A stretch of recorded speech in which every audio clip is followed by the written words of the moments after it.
Ladies and gentlemen, welcome to the History Vault, our magic connection to the past.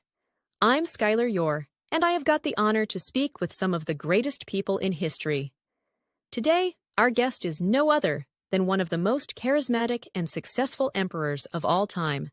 Please welcome the great Napoleon Bonaparte. Napoleon, thank you for joining us. You've achieved more in a few years than most do in a lifetime. Could you share the driving force behind your relentless ambition? Thank you. I was always guided by a vision of unity. France was deeply divided after the revolution, and I wanted to restore strength and cohesion, not just within France but across Europe.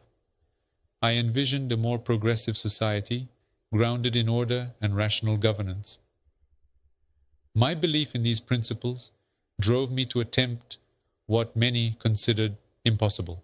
You mention unity, yet some view your conquests as acts of self-glorification. How do you respond to that? A fair question.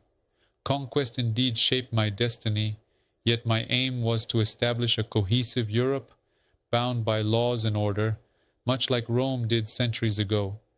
It was not my personal glory, but rather the desire to leave Europe stronger, unified, and more progressive. As I once said, my power would fall were I not to support it by new achievements. Throughout your career, you gained many allies, but also created numerous enemies. Did this affect your relationships with those close to you? Yes, the life I chose brought both loyalty and betrayal. Many close to me were devoted, while others sought their own gains. In times of victory they followed, in hardship they doubted. The demands of leadership are burdensome, and sometimes loyalty comes at a high price. Can you tell us about the circumstances that led to your exile on St. Helena? After my defeat at Waterloo, the Allied powers feared my influence was still too strong to keep me in Europe. St. Helena, a remote island in the South Atlantic, was chosen specifically because it was isolated, far enough to ensure I wouldn't inspire more revolutions or escape. They sought to make an example of me, and St. Helena was their answer, a place from which I could no longer challenge the world. Your height has often been exaggerated, leading to some less than flattering portrayals. Did this ever affect you? Height is a trivial measure. I stood at around 1.68 meters, but my height never limited me. People remember my deeds, not my inches. As I often joked with my men, the mind, not the body, commands the armies. The popular caricature was merely a tool to diminish my image, yet it had no bearing on my accomplishments. The Russian campaign is widely considered your most significant mistake. Looking back, would you change anything?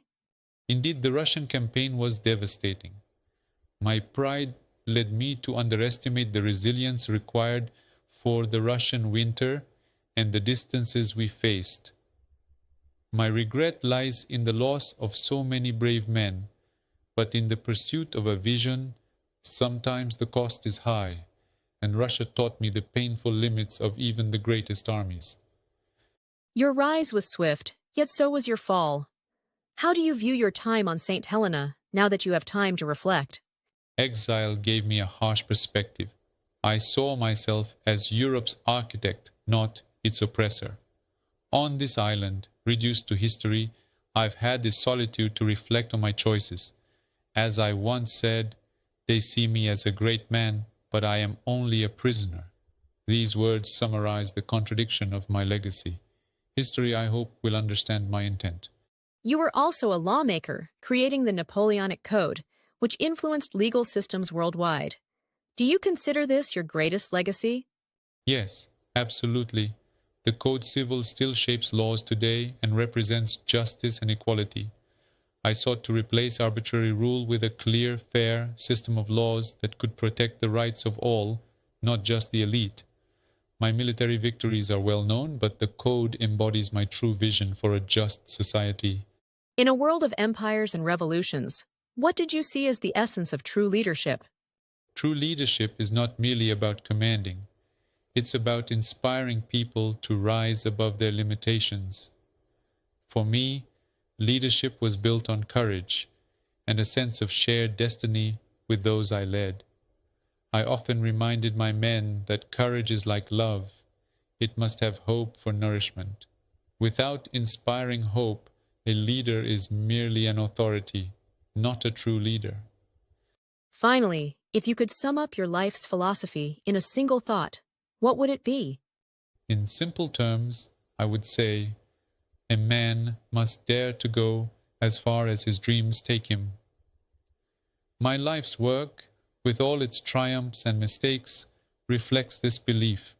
I dared, and that is how I wish to be remembered. Thank you, Napoleon, for the wonderful insight into your fascinating life. I'm sure our viewers greatly enjoyed this journey through the tides of time. Thank you, Schuyler, for giving me this unique opportunity to express my thoughts and opinion from my personal point of view. Ladies and gentlemen, for now, the vault closes again, but we will reopen it soon with a new fascinating interview partner from the past. Have a nice time until then.